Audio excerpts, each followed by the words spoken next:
Sa bawat salita ay maraming nakukubling kahulugan. Bawat ngiti ay may natatagong pighati. Ngunit katulad ng mahaba at malakas na pag-ulan, ay naghihintay ang isang magandang bahaghari.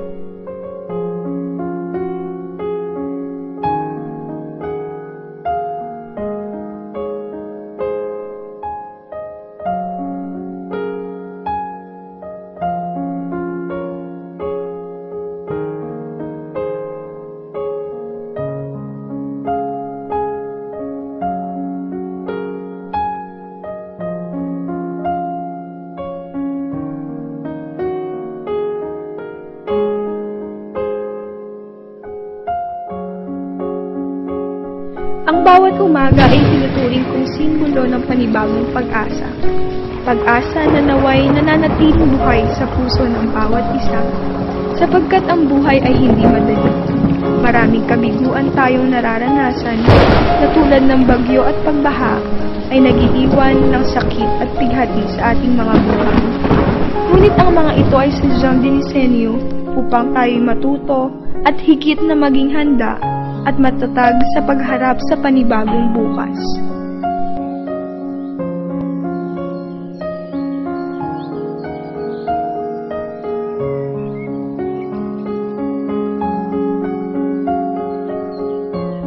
Hindi ang kabiguan at kapighatian ang magtutulak sa akin upang tumigil na mangarap at manatili na lamang sa aking kalagayan. Bagkus, ang mga ito ang magsisilbing lakas ko upang higit na magpursige sa buhay at abutin ang dulo ng tagumpay. Hindi mahirap ang pagbangon mula sa pagkakasadlak.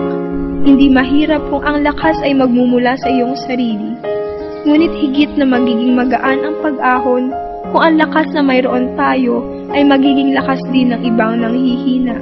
At sa bandang huli, sabay-sabay tayong babangon at lilisanin ang pait ng kahapon at kapit-bisig nating haharapin ang bukas. O kay sarap mapakinggan ang mga salitang ito. Mga salitang sana'y aking masasambit at tinig na sana'y aking naiparirinig. Ngunit tila hanggang pangarap na lang ang mga ito, ang makapagsalita at marinig ang sarili kong tinig. Subalit hindi ito hadlang upang maipamalas ang aking mga kakayahan. Naniniwala akong ang bawat kahinaan ay maaaring maging kalakasan. Gaya ng kung paanong ang malakas na pag-ulan ay nagdala ng maganda't makulay na bahaghari sa kalamitan.